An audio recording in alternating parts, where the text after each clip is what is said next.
Welcome to Tales for Learners. In this video, we are going to learn story of Titanic. Part 1. The Dream and the Disaster. Close your eyes for a moment and imagine this. The year is 1912. The world is filled with change. Steam engines roar. Cities grow taller. Technology feels unstoppable. And in this moment of pride and ambition, one ship is born. The Titanic, not just a ship, but a miracle of steel. It was called the Ship of Dreams. Newspapers shouted about it. Engineers praised it.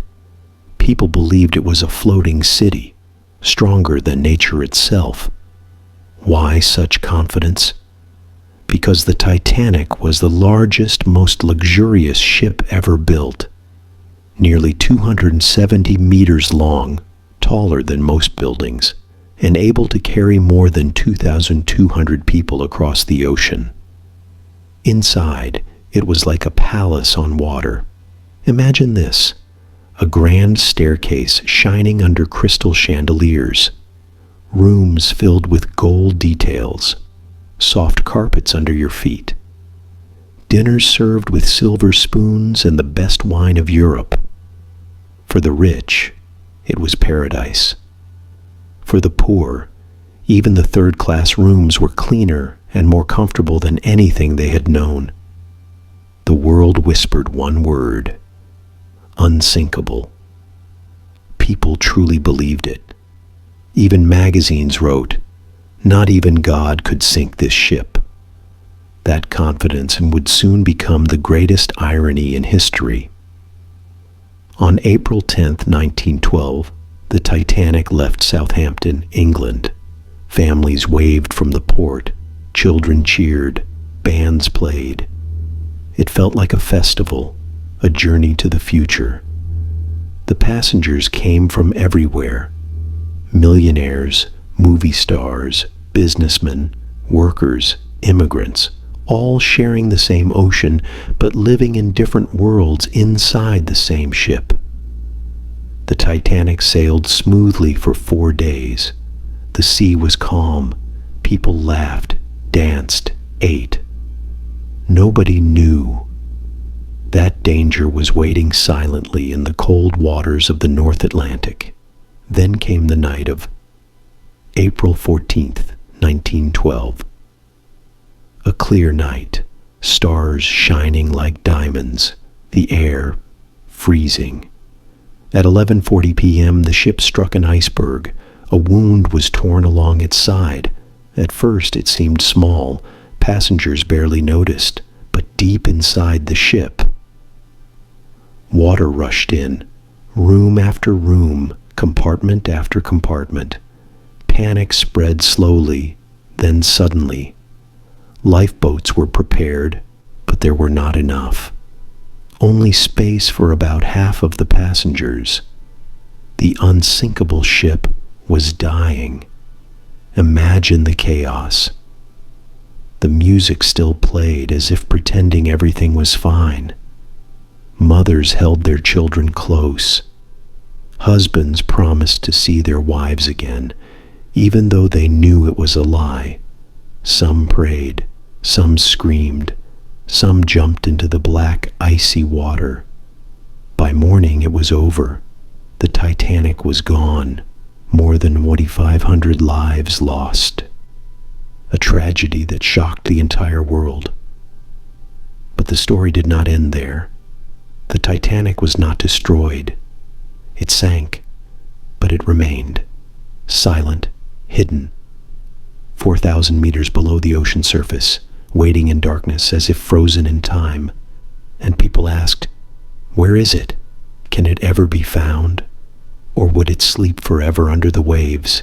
Stay with me, because in part 2, we'll explore how the Titanic disappeared from memory, how rumors and myths grew, and how for decades people searched for it in vain, until one man refused to give up. Part 2. The Pride of an Era. The Titanic Sets Sail. In part one, we explored the dreams, the ambition, and the sheer brilliance behind the creation of the Titanic, the so-called unsinkable ship. But now, let's take the story forward. Close your eyes for a moment. Imagine the year 1912. The Titanic, freshly completed, is ready for her maiden voyage. This is not just a ship setting sail. It is the pride of an empire, the luxury of a new century, and the symbol of man's unshakable confidence. So let's step on board together. Let's experience what it was like to witness the Titanic's first and only voyage. The world anticipates the Titanic. The news spread quickly across Europe and America. Titanic's maiden voyage from Southampton to New York. It was not simply transportation, it was an event, a spectacle that fascinated the entire world. For the wealthy, it was an opportunity to display their status, to dine in style, to show the world that they belonged to the top of society. For the poor, it was a dream, a chance to leave Europe behind and find a new life in America. They had little more than hope in their hearts, but the Titanic promised them safe passage. Over 2,200 passengers and crew were about to step on board. And little did they know, their names would forever be written in history. The departure, April 10th, 1912. On the morning of April 10th, 1912. Crowds gathered at Southampton. Excitement filled the air. Families waved goodbye. Port workers cheered, and photographers captured the grand moment. The Titanic was 182 feet long, and it looked more like a floating palace than a ship. It was the largest moving object man had ever created, and it was about to cross the Atlantic. But before even leaving England, the Titanic had her first incident. As she departed Southampton Harbor, her massive size created such strong suction in the water that a nearby ship, the SS New York, broke its moorings and almost collided with her. Fortunately, quick action prevented disaster, but many later wondered, was this the first sign of trouble? First class, the world of luxury. Let's step inside. First-class passengers entered through the grand staircase, perhaps the most famous staircase in history. Polished oak, shining chandeliers, wrought iron railings. It was like entering a five-star hotel on water. First class included millionaires, aristocrats, and famous names. Some of the wealthiest people in the world were on board. John Jacob Astor IV, one of the richest men of his era. Benjamin Guggenheim, from the powerful Guggenheim family. Isidor Straus, co-owner of Macy's department store. They dined on multiple course meals served with fine wine. They enjoyed smoking rooms, reading lounges, Turkish baths, and even a swimming pool. To them, the Titanic wasn't just transport, it was a floating paradise. Second class, comfort and respect. Now let's move to second class. Here things were more modest, but still far better than most ships of the time. Teachers, clergymen, and middle-class families filled these cabins. They had libraries, their own dining room, and comfortable spaces to relax. For many of them, traveling on the Titanic was the experience of a lifetime. Third class, dreams across the Atlantic. But perhaps the most emotional part of the Titanic was third class. More than 700 passengers boarded here. They came from Ireland, Scandinavia, Eastern Europe, all hoping to start new lives in America. They slept in small, simple cabins. They ate plain meals, but their hearts were full of hope. For them, the Titanic was a golden ticket, a chance to escape poverty, a chance to chase the American dream. And tragically, these would be the people who suffered the most when disaster struck. Chapter Life on Board. 4 days of confidence. The first 4 days of the Titanic's voyage were peaceful. The Atlantic Ocean was calm, the weather was clear, and the passengers enjoyed every luxury. Music filled the lounges, children played on deck, couples strolled under the night sky. It felt as though nothing could go wrong. Even crew members whispered among themselves, "This ship is unsinkable." And perhaps that belief created a dangerous sense of overconfidence. Warnings from the sea. Now, here's where history becomes chilling. As the Titanic sailed west, ice warnings began arriving from other ships. Wireless operators received messages. Iceberg spotted ahead, large field of ice. Dangerous ice reported on your route. But the Titanic kept going, full speed ahead. Why? Because Captain Edward Smith, the most experienced captain of the White Star Line, believed the ship was safe, and passengers expected to reach New York on time. Besides, April was considered the ice season in the North Atlantic. Icebergs were common. Ships had seen them before. No one imagined that one iceberg could bring down the largest ship ever built. April 14th, 1912, the final day of peace. By the evening of April 14th, the Titanic had been at sea for 4 days. The passengers had enjoyed Sunday service, fine meals, and entertainment. But the temperature began to drop.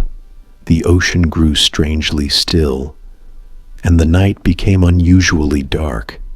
Some survivors would later recall that the sea looked like a mirror. No waves, no wind, just silence. It was beautiful, but it was also deadly, because with no waves crashing against them, icebergs were nearly invisible. A night full of stars. At around 11 p.m., many passengers were still awake. Some danced to music. Others enjoyed drinks in the lounge. Third-class children laughed and played before bedtime.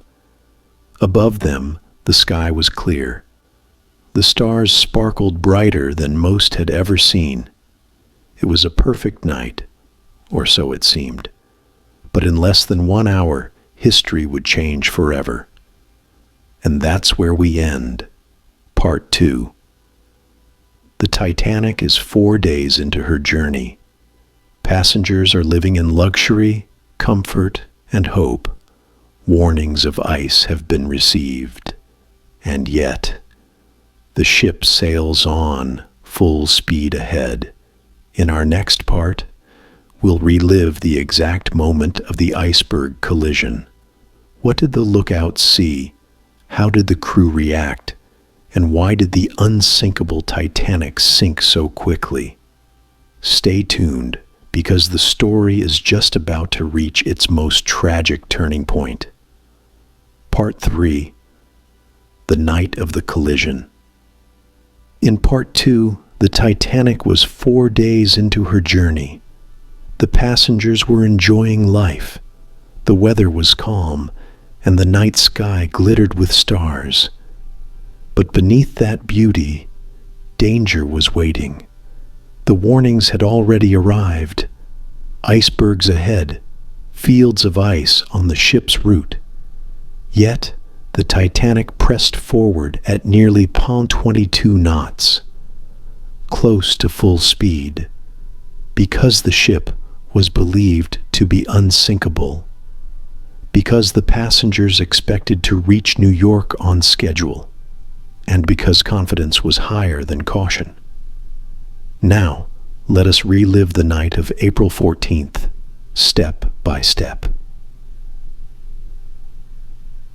The lookouts, a chilling discovery. High above the deck, in the crow's nest, two lookouts, Frederick Fleet and Reginald Lee, were scanning the horizon. But here's the problem. They had no binoculars. The key to the binoculars had been misplaced in Southampton before departure. So, they relied only on their eyes. The sea was unnaturally calm. No waves crashed against the icebergs. The moon was hidden. The sky was clear, but the ocean was black like ink. At 11:40 p.m., Fleet suddenly spotted something, a dark shape, a shadow on the water. Iceberg, right ahead.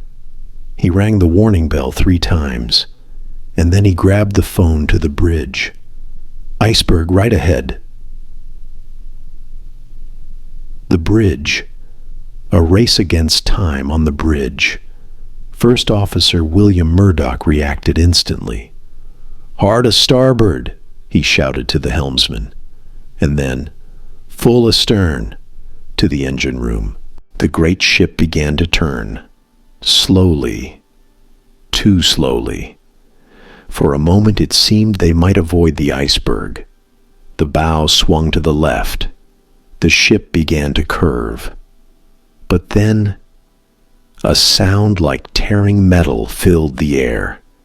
The iceberg scraped along the starboard side.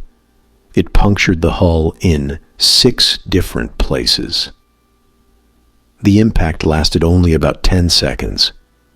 But those 10 seconds sealed the Titanic's fate. What did the passengers feel? Strangely, many passengers barely noticed the collision. In the first-class dining room, glasses rattled slightly. In third class, some people felt a vibration, like a train grinding to a halt. But there was no massive crash, no dramatic explosion. To most, it seemed like nothing. Some even joked, "Perhaps we've lost a propeller. Maybe we've struck a little ice." But down below, in the mailroom, in the boiler rooms, and in the cargo hold, the truth was clear. Water was pouring in. Thomas Andrews. The Grim Calculation. Within minutes, the ship's designer, Thomas Andrews, was inspecting the damage with Captain Smith. They discovered the horrifying truth. 5 of the Titanic's watertight compartments had been breached. Now, here's the problem. The Titanic was designed to stay afloat with 4 compartments flooded, but 5 was too many. Andrews did a quick calculation. He turned to Captain Smith and whispered words that still haunt history. "She will sink. There is no stopping it." "How long?" the captain asked. "An hour, perhaps 2? Not much longer?" The unthinkable had become reality. The unsinkable Titanic was doomed. Captain Smith, the terrible duty captain. Edward Smith was a man of experience, respected and admired. But that night, his face turned pale. He knew what it meant. More than 2,200 souls on board, and lifeboats for barely half of them. He gave the order, "Prepare the lifeboats." And then to the wireless operators, "Send out distress calls." But the sea around them was silent.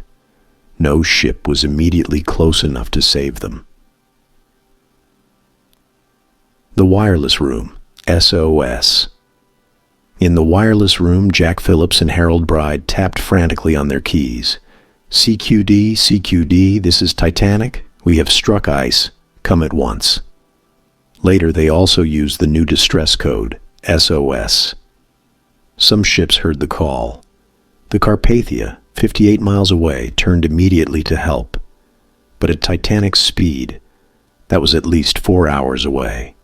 Too far. Too late. Confusion among passengers. Meanwhile, the passengers were confused. There was no panic yet.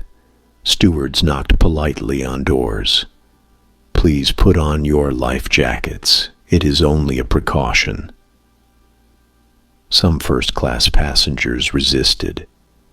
"Surely nothing is wrong. The Titanic cannot sink." Others laughed at the idea of leaving their warm cabins for the freezing night. In third class, it was worse.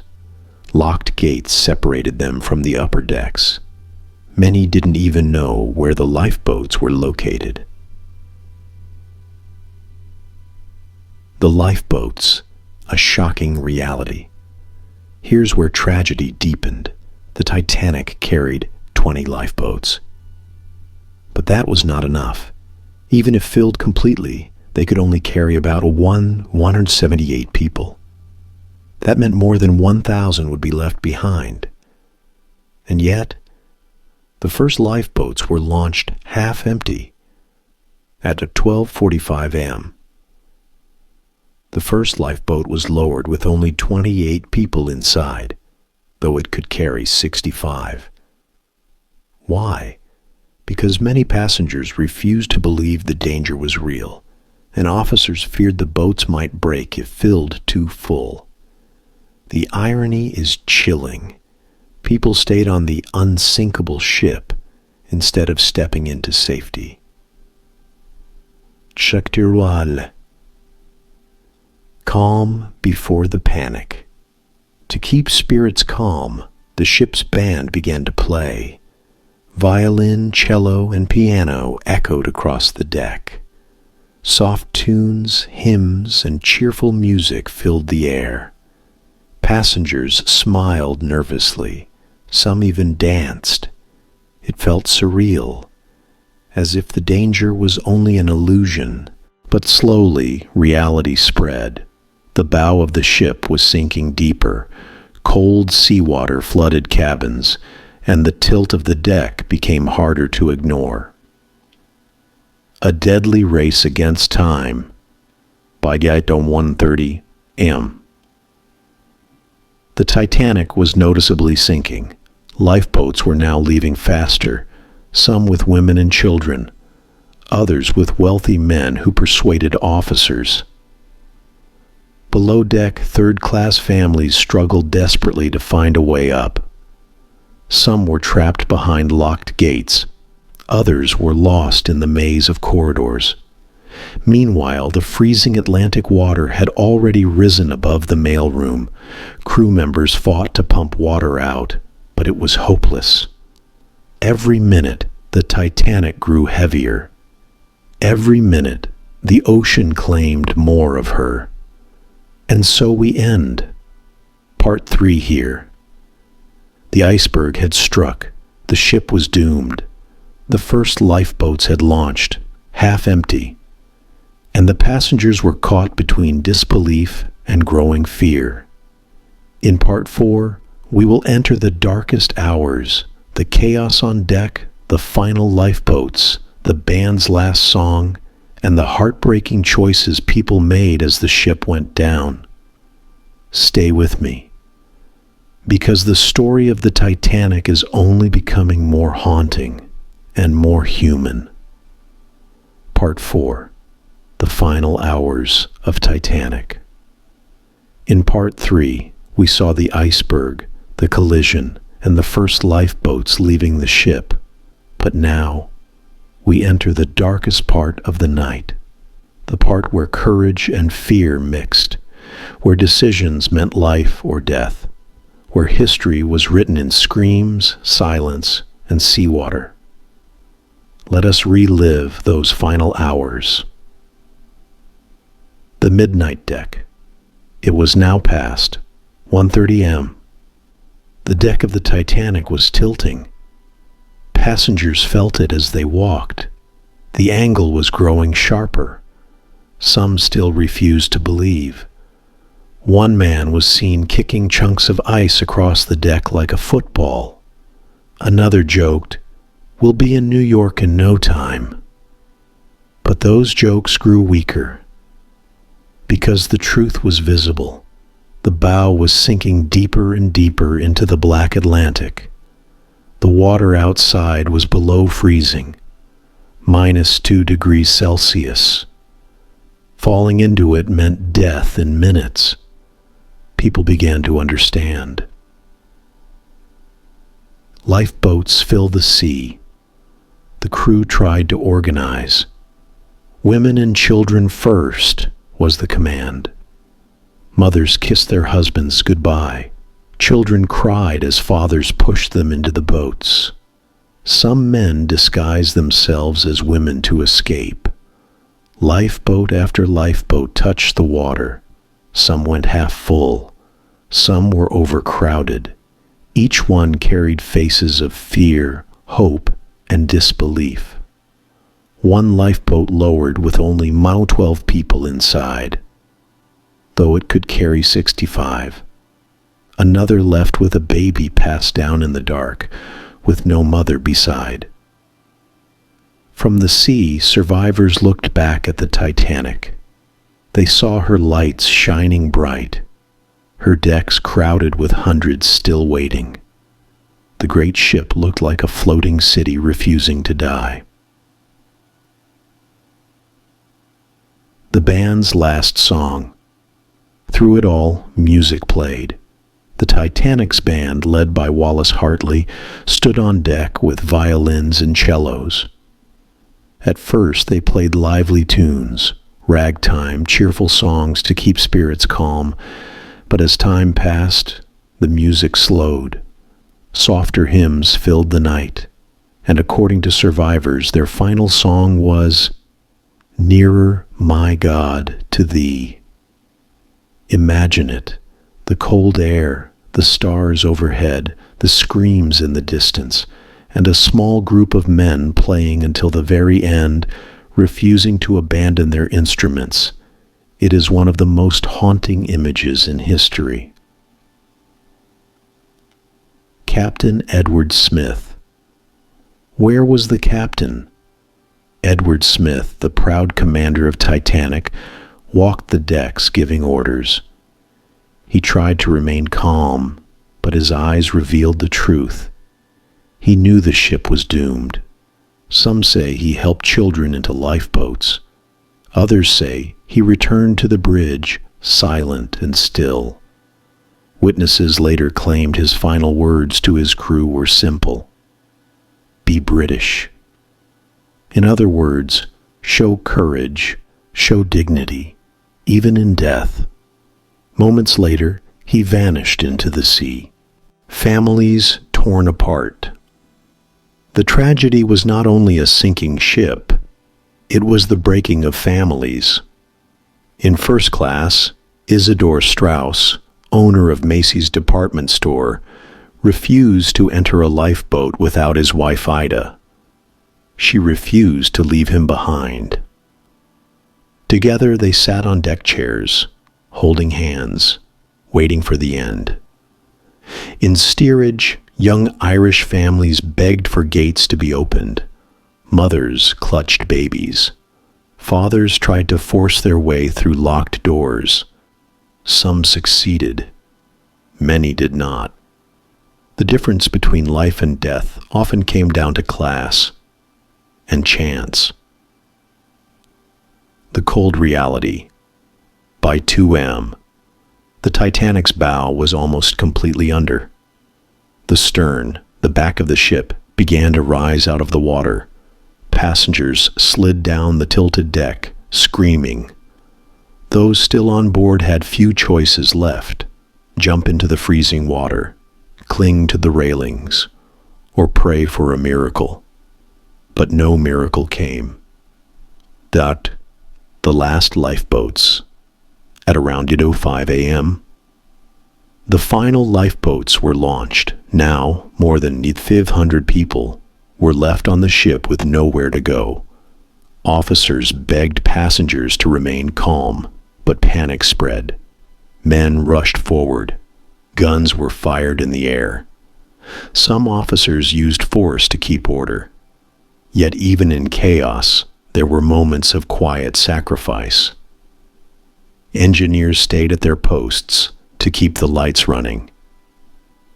If they had abandoned their stations, the ship would have gone dark earlier, and even more lives might have been lost in the panic. They chose to die so that others could see. The ship breaks apart. By 2:15 a.m., the stern rose higher into the sky. People clung to railings. Some jumped. Some held each other and closed their eyes. The pressure on the ship's body became too great. And suddenly, with a thunderous crack, the Titanic broke in two. The bow plunged into the ocean. The stern, still filled with people, crashed back onto the surface. For a moment, it seemed to float. Then it rose again, pointing almost straight up. The last hundreds of passengers screamed as they clung to the deck. And then, the final piece of the Titanic slipped beneath the waves. At 2:20 a.m., April 15, 1912, the Titanic was gone. The silence after. In the lifeboats, survivors sat in shock. The ship's lights had vanished. The cries of thousands filled the night. But within minutes, those cries grew weaker. And then came silence. Only the Black Sea, only the stars, and only a few small boats drifting, waiting, praying. Out of more than 2,200 passengers and crew, only about 705 survived. The rest were lost to the sea. No más Adam. Closing of Part 4. And so Part 4 ends with the final sinking of the Titanic. A night of music, courage, confusion, and heartbreak. In Part 5, we will follow the lifeboats, the hours of freezing fear on the open sea. We will see how the Carpathia arrived to rescue survivors. And we will hear the testimonies that shocked the world and changed ship's safety forever. Stay with me, because the story of the Titanic is not finished. It lives on, not just in history, but in the lessons it left behind. Part 5. The Night in the Lifeboats and the Carpathia Rescue. In Part 4, we watch the Titanic break apart and vanish beneath the freezing Atlantic. It was 2:20 a.m. The sea was filled with desperate cries, and in small wooden boats, survivors floated in shock, surrounded by black water, darkness, and silence. Now we enter their world. The lifeboats, the waiting, the rescue. Check the lifeboats scatter.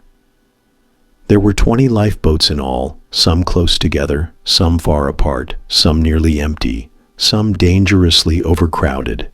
Inside them sat women in nightgowns, men in tuxedos, children wrapped in blankets, and sailors pulling at oars. They had escaped the sinking ship, but they were not safe. The temperature outside was below freezing. The water was like ice. The wind cut through clothes, and every wave threatened to tip them over. The cold and the silence. At first, the night was filled with screams. Screams of hundreds still in the water. Screams of people gasping for air, calling out names, begging for help. Some in the lifeboats wanted to turn back, to rescue more. But the officers in charge feared the boats would be swamped. They ordered the oarsmen to row away. So the passengers sat, helpless, listening to the voices fade into silence. One survivor later said, "The sound was like an orchestra of human cries, and then it died away, one by one, until only the sea remained." A sea of ice and death. The lifeboats drifted among chunks of ice. Bodies floated in the water, still wearing life jackets. The sea, once calm, was now filled with haunting shapes. Some survivors tried to look away. Others could not stop staring. One young girl later remembered her mother covering her eyes, whispering, "Don't look, my darling, don't look." Fear in the boats. The fear was not only of cold, but of time. No one knew if rescue would come. No one knew if they would survive until dawn. The lifeboats were not equipped with enough food or water. Some carried only biscuits. Some had no lanterns, no compasses, and the ocean stretched endlessly around them. Imagine sitting there in total darkness, hearing nothing but the splash of oars, seeing only stars above, and knowing your great ship was gone forever. Draker's stories of courage and despair. In the lifeboats, human stories unfolded. In Lifeboat 8, American socialite Margaret Brown, later called the unsinkable Molly Brown, encouraged women to row alongside sailors. She handed out scarves and cloaks to keep them warm. She even argued with the officer in charge, demanding they go back for more survivors. In Lifeboat 6, passengers argued in fear, some wanting to row away faster, others begging to stay.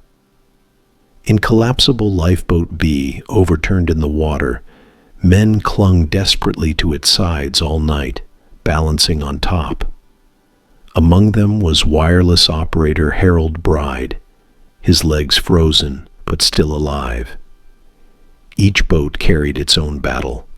Each boat was a floating world of pain, courage, and survival. Hours of waiting time moved slowly. The minutes felt like hours. The hours felt like eternity. Survivors whispered prayers. Some sang hymns. Some fell silent, unable to speak. The children cried. The women shivered, and the men stared at the horizon, hoping for a light, a ship, anything. At last, around 12:30 a.m., a faint rocket lit the sky. It was not from Titanic. It was from the Remus Carpathia. The Carpathia arrives. The Carpathia was a smaller ship run by Captain Arthur Rostron. When he received the Titanic's distress call, he turned his ship immediately and pushed it to full speed. He drove through dangerous ice fields, risking his own vessel, and after 3 hours of racing through the dark, he reached the area. But what he saw was heartbreaking. No Titanic, only lifeboats, only silence. The rescue. As dawn broke, the Carpathia's crew spotted the first lifeboat. They lowered ropes and nets. One by one, survivors climbed aboard. Some could not walk. Some had to be carried. Children were lifted up in sailors' arms. Tears flowed freely. Women asked for their husbands. Children asked for their fathers. But many names were never answered. Over the next several hours, the Carpathia collected all the lifeboats. By morning, 705 survivors' spies were on board, but more than 1,500 souls were gone. Nonset, a ship of mourning. The Carpathia became a ship of grief. Doctors treated frostbite and hypothermia. Blankets were handed out. Hot drinks were served. But nothing could heal the loss. Survivors sat in silence, staring at the sea. Some wept quietly. Some refused to speak at all. One woman cried for hours, whispering the same name again and again. The Titanic was not just a ship. It was dreams, families, and futures, all lost in one night. Noan de Foreign the world learns. As the Carpathia sailed toward New York, wireless operators sent out the news. And around the world, newspapers printed shocking headlines. Titanic lost. Over 2,500 dead. The unsinkable ship sunk. Crowds gathered at docks, waiting for loved ones who would never return. Politicians demanded answers. Ordinary people wept in the streets. The Titanic tragedy shook the entire world. There's closing of Part 5. And so Part 5 ends with the Carpathia carrying the survivors toward New York. The people were safe, but forever changed. The ship was gone, but its memory was only beginning to grow. In Part 6, we will follow the aftermath, the investigations, the questions, the changes in safety laws, and finally, the search for the Titanic itself at the bottom of the sea. Stay with me, because the Titanic story is not only about tragedy, it is about what humanity learned and how we still search for meaning in its silent wreck today. Part 6. Titanic's Legacy, Lessons, and Rediscovery in Modern Times. Imagine for a moment that we are floating above the wreck site of the Titanic today. 2.5 miles below us, on the cold ocean floor, lies what was once called the Ship of Dreams. Now it is a fractured giant, slowly dissolving, eaten away by salt, pressure, and time. But its story did not end in 1912. No. The Titanic's legacy still shapes how we travel, how we build ships, how we protect lives, and even how we tell stories. This final chapter is about those lessons, the rediscovery of the wreck, and the haunting truth that still speaks to us across more than a century. Let's begin with what happened immediately after the tragedy. The sinking of Titanic shocked the world into action. In 1914, just 2 years after, the International Convention for the Safety of Life at Sea, SOLAS, was created. It made lifeboats mandatory for every passenger on board. It required 24-hour radio watch on ships, and it demanded regular lifeboat drills.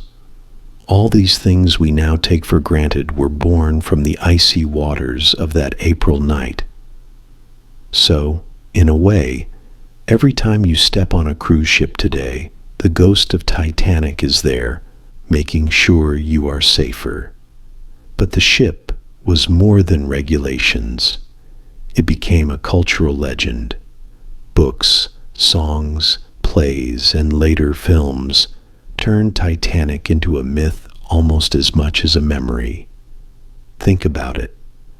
The Titanic is not the only ship ever to sink, but it is the one we all remember. Why? Because it was more than just steel and rivets. It was a symbol of human ambition. It was a floating palace. It carried millionaires and immigrants alike. It promised safety, luxury, and a new life across the ocean. And then, in one night, it all ended. That contrast between dream and disaster etched the Titanic forever in our minds. And then came the question everyone asked: where was the ship now? For decades, people speculated. Some said it had slipped beneath the waves in one piece. Others thought it must have shattered. But no one knew, because no one had ever seen it. The ocean was simply too deep. Technology had not yet caught up with human curiosity. That began to change in the 1960s and 70s. Ocean explorers tried sonar, cameras, even deep-sea submersibles. But the Titanic remained hidden. It was like a ghost that refused to be found until 1985. Dr. Robert Ballard, an American oceanographer, led a joint U.S.-French expedition. They used new imaging technology, dragging cameras over the seafloor. And then, on September 1st, 1985, at 1:00 in the morning, they saw it. A boiler, then a hull plate. Then, slowly, the Titanic herself came into view, resting silently in the dark. The world erupted with shock and fascination. 73 years after she sank, the Titanic had been found. But she was not whole. The ship was broken in two, lying 1/3 of a mile apart. The bow, the forward part, was still recognizable. The stern, the back part, was twisted metal, torn apart as it sank. All around lay debris, chairs, shoes, dishes, even unopened champagne bottles.